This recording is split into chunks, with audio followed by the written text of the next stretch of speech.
Dear students, आज हम फिर एक नए टॉपिक के साथ आप लोगों के बीच में आए हैं। वो टॉपिक है एक समान वैद्युत क्षेत्र में रखे हुए वैद्युत द्विध्रुवों पर कार्यरत बलयुग्म का आघूर्ण। लेकिन आज हम थोड़ा सा अपने पढ़ाने के तरीके में चेंजिंग किए हैं। उस चेंजिंग को ध्यान से देखिएगा।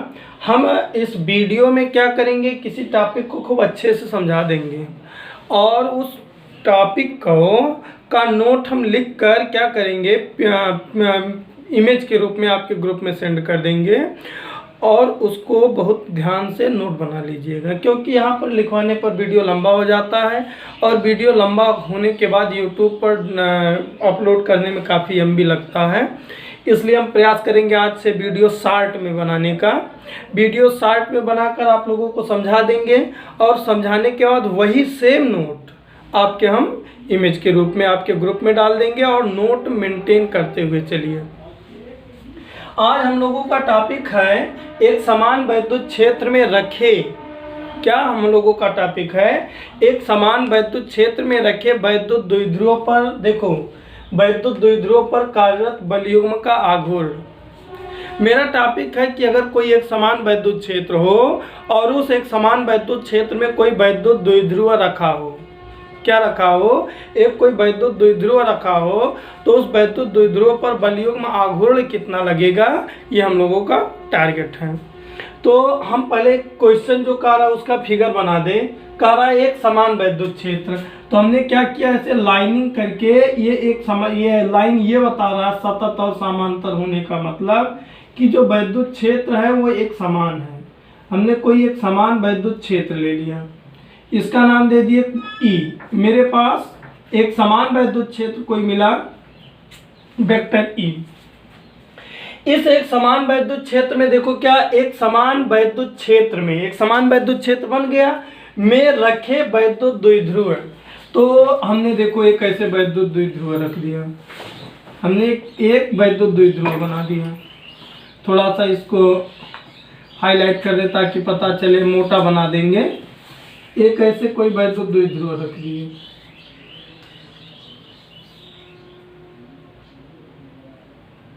क्या रख दिए, वैद्युत द्विध्रुव।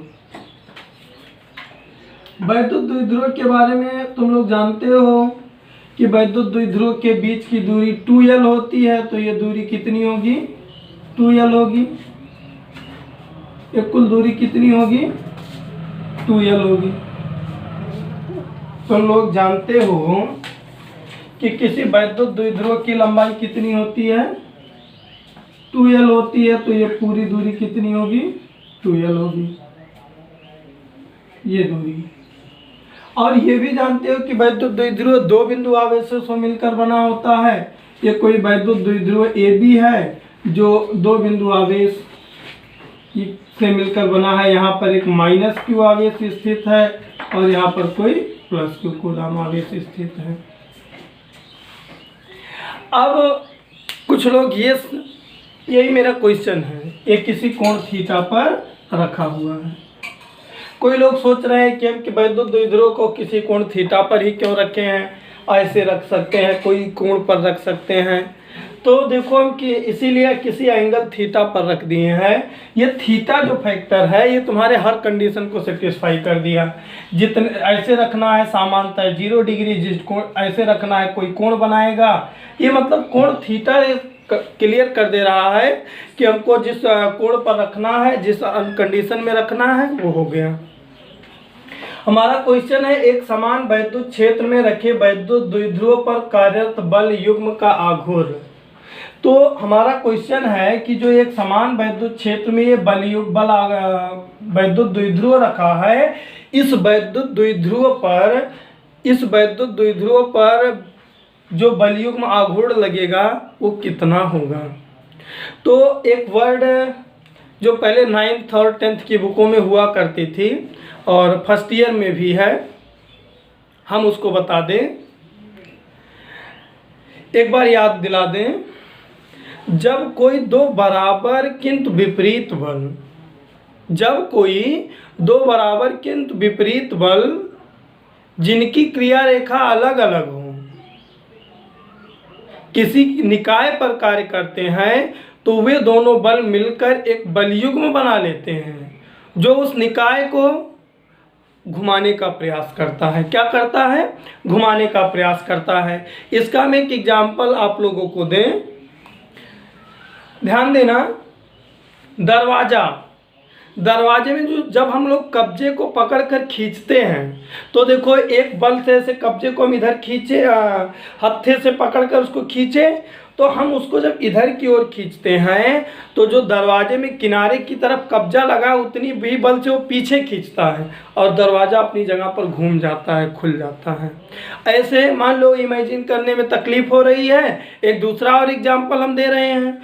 वो एग्जाम्पल क्या है? ये देखो मार्कर, इस मार्कर को हम घुमाना चाह रहे हैं, इस मार्कर को हम घुमाना चाह रहे हैं। तो ये देखो मेरी उंगलियों को देखो, ऐसे हम उंगली पकड़े, ये वाली उंगली देखो, अंगूठा इसको आगे की ओर ढकेल रहा है।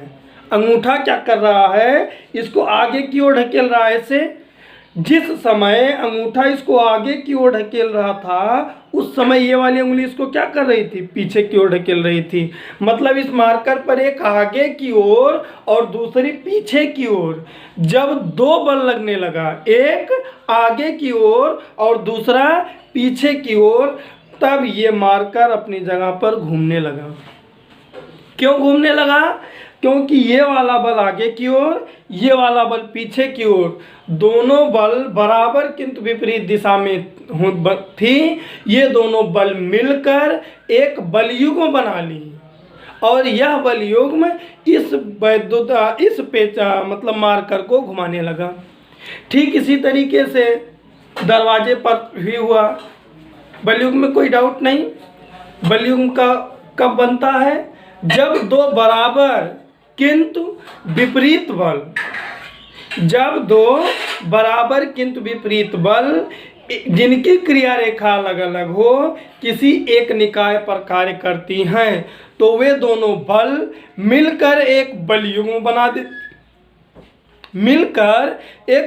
बना देती हैं और वह बलयुग्म उस निकाय को घुमाने का प्रयास करता है। क्या करता है? उस निकाय को घुमाने का प्रयास करता है। अब इतना टॉपिक हम बता दिए, उसको एक एग्जांपल से डिफाइन कर रहे हैं। मान लो ऐसे कोई निकाय है, इस निकाय पर यहाँ पर ध्यान देना, एक बल ऐसे ऊपर की ओर लग रहा है F, दूसरा बल ऐसे नीचे की ओर लग रहा है F। तो ये दोनों बल बराबर और विपरीत होने के कारण इसको घुमाने लगेंगे। इसको क्या करेंगे? घुमाने लगेंगे। ये दोनों बल मिलकर क्या बना लेंगे? बलयुग्म बना लेंगे। ये दोनों बल मिलकर क्या बना लेंगे? एक बलयुग्म बना लेंगे जिनका बलयुग्म आघूर्ण, फर्स्ट ईयर में पढ़े हो तुम लोग, पहले 9th की बुकों में हुआ करता था, जिनका बलयुग्म आघूर्ण टाउ से प्रदर्शित करते हैं। किससे? टाउ से। टाउ इज इक्वल टू होता है बल, ये जो दोनों बल हैं बल गुणे दोनों। अब यहाँ पर एक कंडीशन और, ये दोनों बलों में से कोई एक बल, लिख रहे हैं वही चीज, किसी एक बल का परिणामी गुणे इनके बीच की जो दूरी लंबवत है, मतलब ये बल इनके बीच की लंबवत दूरी, गुणे बलों के बीच की लंबवत दूरी, बलों के बीच की लंबवत दूरी। ये हम लोग ये फार्मूला पढ़े हैं, इस फार्मूले का इस्तेमाल करेंगे। अब बलयुग्म समझ में आ गया। बलयुग्म कब लगता है? जब दो बराबर किंतु विपरीत बल जिनकी क्रिया रेखाएं अलग अलग हों किसी एक निकाय पर कार्य करती हैं तो वे दोनों बल मिलकर एक बलयुग्म बना लेती हैं जो उस निकाय को घुमाने का प्रयास करती है। आगे उस बलयुग्म का आघूर्ण का क्या होता है? किसी एक बल का परिणामी गुणे बलों के बीच की लंबवत दूरी। इस टॉपिक को इतना डिफाइन क्यों किए? इस टॉपिक को डिफाइन करने का केवल और केवल एक ही रीजन था, यही पूरा टॉपिक यहाँ पर इन्वॉल्व है और इस टॉपिक में कुछ भी नहीं है। यही पूरा का पूरा कंडीशन इसमें इन्वॉल्व करना है, इसमें यूज करना है। अब हम यूज कैसे करें इसको हम लोगों को सोचना पड़ेगा। यूज कैसे करें इसको हमको सोचना पड़ेगा। तो अब यूज करने के लिए बताने चल रहे हैं, ध्यान दो। अब दो वर्ड यहाँ पर बहुत इंपॉर्टेंट है जो तुम लोगों को नोट में कॉपी में लिख लेना चाहिए। नोट में कॉपी में लिख लेना चाहिए। पहला, ऋण आवेश, ऋण आवेश पर लगने वाला वैद्युत बल, ऋण आवेश पर लगने वाला वैद्युत बल, आप लोग इसको नोट के रूप में कहीं समझ सकते हो। लगने वाला, ऋण आवेश पर लगने वाला वैद्युत बल, पहले वैसे समझ लो, जो ऋण आवेश पर वैद्युत बल लगता है वो वैद्युत क्षेत्र के विपरीत दिशा में लगता है। मतलब अगर वैद्युत क्षेत्र इस दिशा में है आगे की ओर और यहीं पर कोई ऋण आवेश है तो इस पर वैद्युत बल पीछे की ओर लगेगा। ठीक वैद्युत क्षेत्र की उल्टी दिशा में अगर ये वैद्युत क्षेत्र ई है तो इस पर जो लगेगा वैद्युत बल वो इसके ठीक पीछे की ओर माइनस ई लगेगा। कितना लगेगा अभी उसको हम क्लियर कर रहे हैं। लेकिन अगर ये कोई वैद्युत क्षेत्र है, इस वैद्युत क्षेत्र में प्लस क्यू कूलाम आवेश रखा है तो इस पर लगने वाला वैद्युत बल वैद्युत क्षेत्र की दिशा में ही होता है। इस चीज को ध्यान दें। यानी कि यहाँ पर एक कंडीशन समझ लिए कि अगर ऋण आवेश है तो उस पर जो वैद्युत बल लगता है वैद्युत क्षेत्र की विपरीत दिशा में लगता है, और अगर धन आवेश है तो उस पर लगने वाला वैद्युत बल वैद्युत क्षेत्र की दिशा में लगता है। यहाँ पर कोई डाउट नहीं। तो एक और डाउट क्लियर कर लो। हम तुम लोगों को इस चैप्टर के स्टार्टिंग में एक हेडिंग पढ़ाए थे वैद्युत क्षेत्र, एक हेडिंग पढ़ाए थे वैद्युत क्षेत्र। वैद्युत क्षेत्र इज इक्वल टू पढ़ाए थे एफ बाई क्यू। वैद्युत क्षेत्र इज इक्वल टू पढ़ाए थे एफ बाई क्यू। तो यहाँ एफ इज इक्वल टू क्या होगा, ई इंटू क्यू। यानी किसी आवेश पर लगने वाला वैद्युत बल F is equal to E into Q होगा। इसका रिजल्ट देखो, ये टॉपिक हम समझाए क्यों। ये जो F is equal to E into Q है ये मेरे इस वैद्युत द्विध्रुव पर लगेगा दो जगह पर। यहाँ माइनस क्यू कूलाम आवेश है, यहाँ पर एक बल लगेगा F is equal to E into Q. यहाँ पर प्लस क्यू कूलाम आवेश है, यहाँ पर एक बल लगेगा F is equal to E into Q. लेकिन इसकी दिशा क्या होगी ये तुम लोग डिफाइन करोगे। अभी हम बताए कि अगर धन आवेश हो तो उस पर वैद्युत बल वैद्युत क्षेत्र की दिशा में होगा। तो ये धन आवेश है, वैद्युत क्षेत्र यही है, तो इस पर लगने वाला बल क्या होगा, ई इंटू क्यू वैद्युत क्षेत्र की दिशा में होगा। लेकिन जो इस पर ये वैद्युत बल लगेगा ये क्या होगा, ई इंटू क्यू इधर की ओर होगा। दूसरा कंसेप्ट देखो, तुम लोग जानते हो कि ये दोनों आवेश समान हैं किंतु विपरीत हैं। तुम लोग जानते हो वैद्युत क्षेत्र समान है, तो होगा क्या, ये जो E इंटू क्यू है यहाँ पर और यहाँ पर क्या होगा, समान होगा। और क्या होगा, विपरीत दिशा में है। क्रिया रेखा भी अलग है, इसकी क्रिया रेखा ये है, इसकी क्रिया रेखा ये है।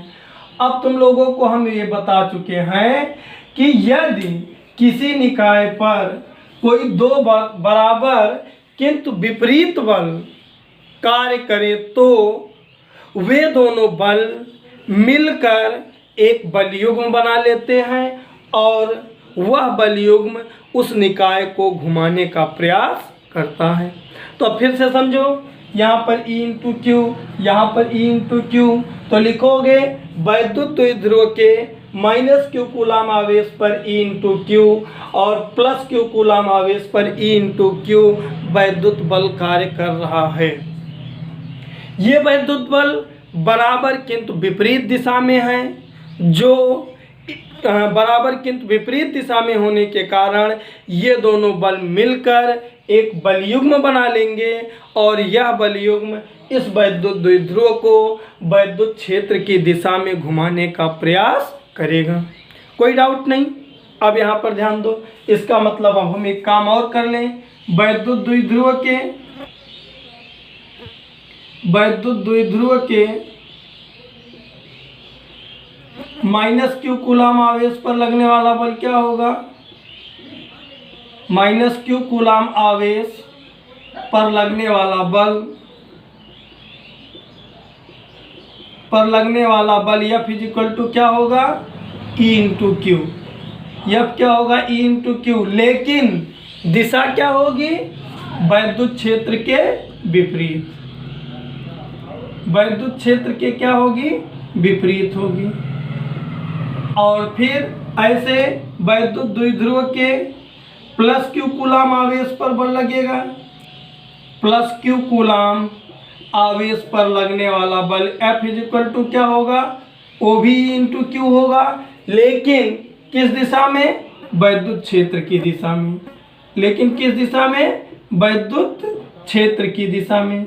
अब यहाँ पर ध्यान दो, ये दोनों बल मिलकर एक बलयुग्म बनाएंगे जो इस वैद्युत द्विध्रुव को क्या करेगा, घुमाएगा, जिसके कारण क्या होगा, आगे फिर से समझो। देखो लिखना चाहो तो लिखोगे, माना एक समान वैद्युत क्षेत्र ए बी में एक वैद्युत क्षेत्र ई में, एक समान वैद्युत क्षेत्र ई में एक वैद्युत द्विध्रुव ए बी जो प्लस क्यू और माइनस क्यू कूलाम आवेशों से मिलकर बना है, एक समान वैद्युत क्षेत्र ई में थीटा कोण पर रखा है, जिसके कारण इसके माइनस क्यू और प्लस क्यू कूलाम आवेशों पर E इंटू क्यू वैद्युत बल कार्य करता है। ये दोनों बल एक दूसरे के विपरीत हैं, जिसके कारण ये एक बलयुग्म बनाते हैं और यह बलयुग्म वैद्युत द्विध्रुव को वैद्युत क्षेत्र में घुमाने का प्रयास करता है। फिर क्या लिखोगे, माइनस, ये बल के बारे में चर्चा कर दोगे।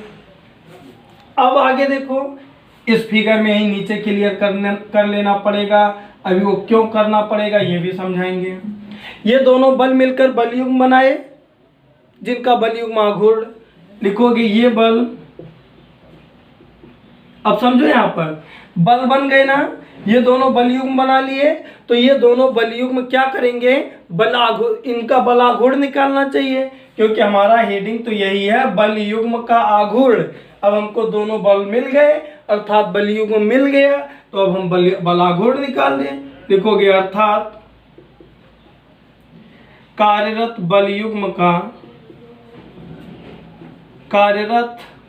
बलयुग्म का आघूर्ण tau is equal to, formula क्या होता है, किसी एक बल का परिणामी, तुम लोग जानते हो, किसी एक बल का परिणामी, किसी एक बल का परिणामी गुणे बलों के बीच की लंबवत दूरी, गुणे बलों के बीच की क्या, लंबवत दूरी, बीच की लंबवत दूरी, तो हम इधर लिख दे रहे हैं लंबवत दूरी। अब आगे बहुत ध्यान से समझना, हमको तो बल मालूम है E इंटू क्यू, हमको तो बल मालूम है E इंटू क्यू, लेकिन बलों के बीच की लंबवत दूरी मालूम है, बलों के बीच की लंबवत दूरी नहीं मालूम है। लंबवत दूरी निकालने के लिए हम यहाँ से इस रेखा को आगे से समांतर बढ़ा देंगे, फिर यहाँ से एक लंब डाल देंगे। अब देखो, एक बल इस लाइन पर लग रही है, दूसरी बल इस लाइन पर, ये लंबवत दूरी हो गई, कुछ नाम दे दिए। अगर यहाँ कोण थीटा बन रहा है तो यहाँ कोण भी थीटा बनेगा, जिसको हम इस ब्रैकेट में निकाल दिए। अब देखो, अगर हम लंबवत दूरी ले तो लंबवत दूरी है क्या, AC, AC हमको आना चाहिए। कैसे लाएंगे, मेरी समस्या है। तो देखो 10th में त्रिकोणमिति पढ़े थे, उस त्रिकोणमिति का यूज किए, एक समकोण त्रिभुज ABC में, समकोण त्रिभुज ABC में अपना दिमाग लगा दिए। ये देखो, ये कर्ण है मालूम है, ये लंब है नहीं मालूम है, और यही हमको चाहिए, थीटा मालूम है। त्रिकोणमिति का कौन सा टी रेशियो इस लंब और कर्ण में संबंध देता है, जब ये देखिए तो हमको साइन मिला, और हम जब साइन यूज किए तो साइन थीटा बराबर लंब बटे कर्ण। लंब क्या है, AC है, कर्ण क्या है, AB है, और AC का मान मिल गया AB साइन थीटा। क्या मिल गया, AB साइन थीटा। AB का मान क्या है, 2L, अर्थात AC का मान हो गया 2L साइन थीटा। अब देखो मुझे लंबवत दूरी भी मिल गई कितनी, 2l sin थीटा। और अब हम क्या किए, बल युग्म आघूर्ण टाउ बराबर एक बल का परिणामी E इंटू क्यू हो गया, गुणे लंबवत दूरी क्या है, 2l sin theta, 2l sin theta. आगे देखो मेन फार्मूला तो यही है, लेकिन और जब हम क्लियर किए तो देखो हम इसको ऐसा भी तो लिख सकते हैं, तीनों को इकट्ठा लिख दें क्या, 2ql इंटू ई साइन थीटा, क्या 2ql इंटू ई साइन थीटा। तो हम लोग जानते हैं 2ql कुछ होता है, 2ql p होता है, तो यहाँ हम क्या कर दिए, 2ql is equal to P रख दिए। और जैसे ही 2ql is equal to P रखे, हमारा क्वेश्चन बन गया पी ई साइन थीटा। क्या बन गया, tau is equal to P E sine theta. अब इसके कंडीशंस भी कुछ हैं जो आगे देखेंगे। टाउ इज इक्वल टू क्या बन गया, और जब इसको हम स्केलर फॉर्म में, वेक्टर फॉर्म में लिखते हैं तो tau is equal to vector, tau is equal to हो जाता है vector E cross vector P cross vector E. Formula क्या बनता है, vector P cross vector E. लेकिन जनरल स्टेटमेंट इसका पूरा यही है। इसको अच्छे तरीके से समझिएगा, और समझ में नहीं आएगा तो व्हाट्सएप पर मैसेज करके ज़रूर बताना, हम फिर से समझाने का प्रयास करेंगे। और सबसे बड़ा इम्पॉर्टेंट नोटिस, आज हम इस चैप्टर का इम्पॉर्टेंट टॉपिक ख़त्म कर दिए। अब कल से हम लोग 2 से 3 दिन तक एक न्यूमेरिकल लगाएंगे, और जब सब न्यूमेरिकल कंप्लीट हो जाएगा तब हम अगले सेक्शन को पढ़ाएंगे। लेकिन इस चीज़ को ध्यान देना कि ये जो भी समझाए हैं, अभी हम इसका एक नोट बनाकर एक इमेज भेज देंगे और उसको कंप्लीट नोट तैयार कर लेना। धन्यवाद।